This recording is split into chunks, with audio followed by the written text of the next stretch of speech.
Hello, this is Amy from writefly.com, the website that helps you to write your best ever essays and get the most out of university. The website is the companion to my book 7 Steps to Your Best Essay, which takes you by the hand through researching, planning, writing and editing your best ever work. In today's video, we're going to look at how you plan out your entire university semester and how to spend the right amount of time on each essay, but also the right amount of time on each part of the essay writing process. The benefit of this is that you're going to stay in control and avoid last-minute panics and get higher marks. You're also going to spend time properly relaxing to avoid burnout. So let's get started. So the first thing we're going to do is put the first day of term in this cell here, in cell B2. And then we're going to click in the bottom right hand corner and drag down until you get to the last day of term, which I'm going to put in as the 13th of December.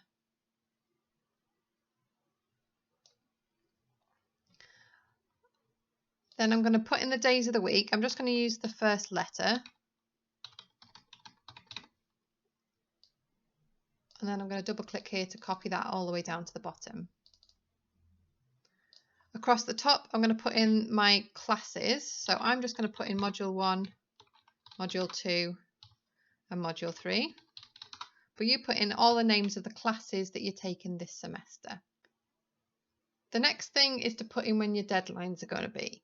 So your lecturer might be really organised, and in your first class of term they'll tell you when you're going to have to hand in work. Others are less so, so you might have to look in your intranet on your handbook, or maybe just go and ask them next time you see them when the deadlines are going to be. So this is going to help you plan your time. So I'm just going to make some little cells that I can copy over and make this a bit easier.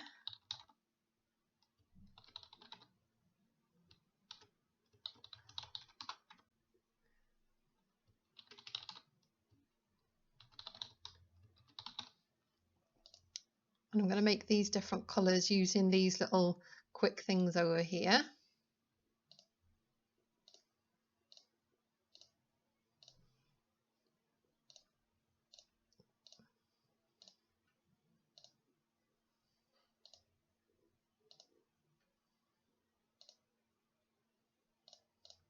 Okay, so I'm going to copy this deadline cell and I'm going to put my first deadline in on the 16th of October.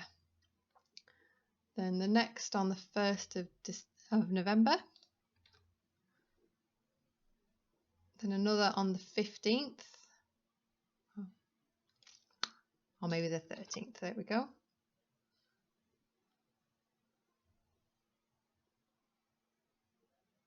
And another on the 22nd.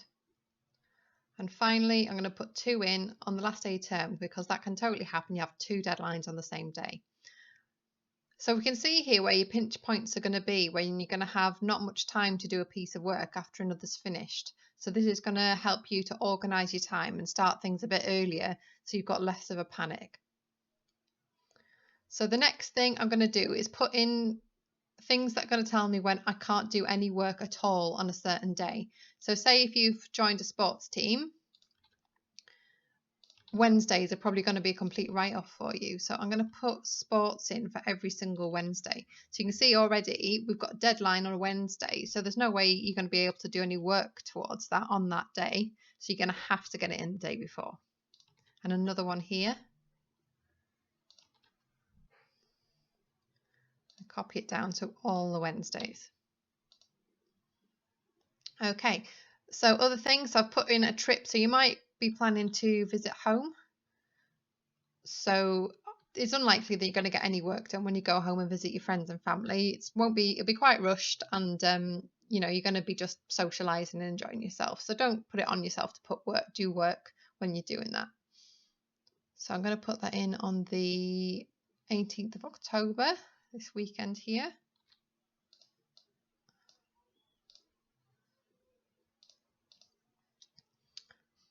And you might be doing something, maybe your students' union's got a bus trip going to Paris that you're going to go along with some of your new friends. So we're going to put that in as well. Let's say let's do this weekend here.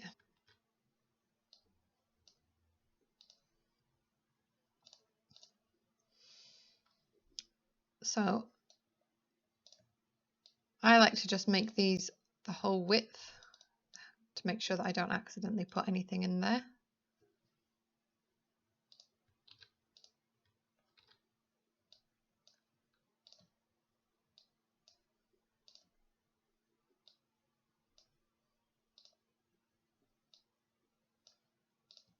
So these are some examples, but you might have other things. You might have a birthday this term that you want to take some time off to celebrate. You might have shifts in a job, which mean that you just don't have time to do any work that day.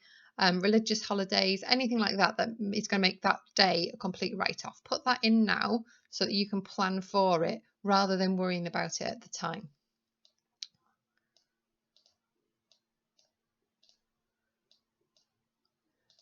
So now I know how many deadlines I have and how many days that I can't work towards that deadline. So I'm going to have a look and see how many days I have per piece of work that I need to hand in. So I'm going to ignore this first week. You're not going to be able to really realistically get started in your first week of term.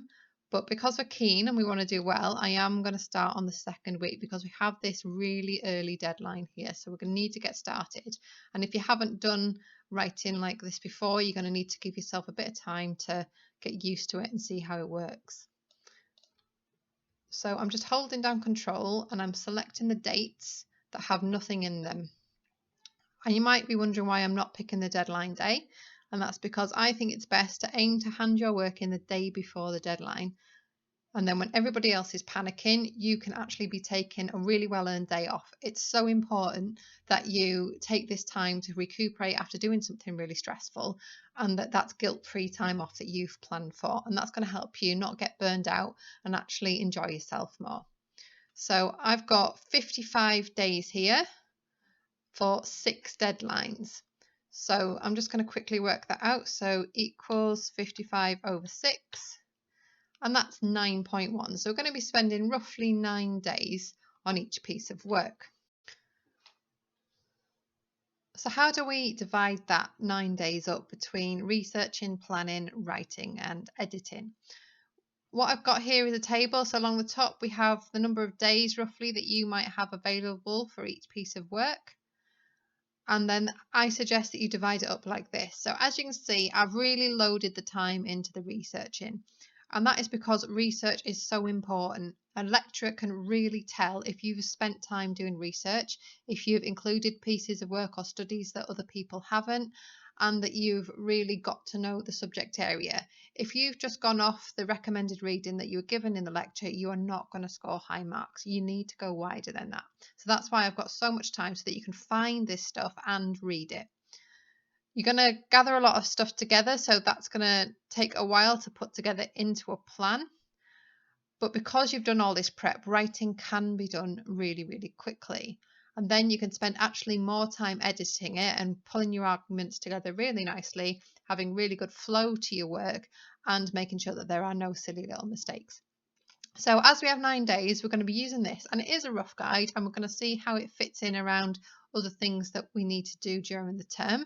So we're going to be trying to get these 4 days researching, 3 days planning, 1 day writing and 2 days editing. So let's see how we can fit that into our spreadsheet. So we're going to start working on this first essay, researching. So I'm just going to copy this cell here, and I'm going to put in our first 4 days of research. And then we're going to have 3 days to plan and a day to write. I think it's best to have a gap between when you write something and when you edit it. This helps you look at things with fresh eyes, and it means you're going to get a really nicely polished piece of work. So I'm going to move the edits right down to the 2 days before the deadline. Remember that you're actually going to submit it the day before. So we have a 4-day gap here, and we're going to use that to start working towards this deadline down here. So I'm going to put in our 4 days of researching. Then our plan is going to be just spread out around this trip back home. And then when you get back, you're going to write it. And again, I want to leave this little gap to edit it before the deadline So let's have a look down here. Our next deadline's down here, and look how busy you are in the run up to it. So we've got to start researching all the way back here. So we've got 4 days.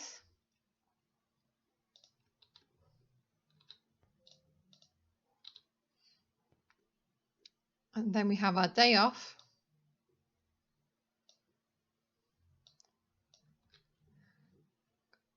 To plan. And then we're going to write it. And again, we've managed to have this gap before we edit. So I'm going to put our editing days in down here. And then you've got a single day where you're going to be able to do some research between your day you're doing spots and some trips. So you can at least get started on gathering some sources on this day here. And then you're going to do the rest of it when you get back.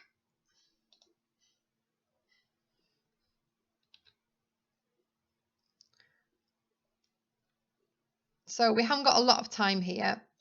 So I'm just going to put in the 2 days planning, 1 day writing and 1 day editing. And that's going to take us straight through to this deadline. So this isn't ideal, but this is the way it falls around the other things that you've got on. And these things are important and you should give them your full attention. So you don't want to be taking work with you when you could be socializing with people and doing things that are fun. So we're going to have this really concentrated period of time working towards this deadline. So last but not least, we're heading towards the end of term with these 2 deadlines right at the end. So how are we going to fit that in? So let's start with 4 days research here. Yeah, it's going to be a bit tight. We're not going to get the 3 days for planning in, but we're going to put 2 days in and we're going to write. And again, we're going to leave the gap. So I'm going to put the edit days in here. And then we have 4 days researching, 2 days planning,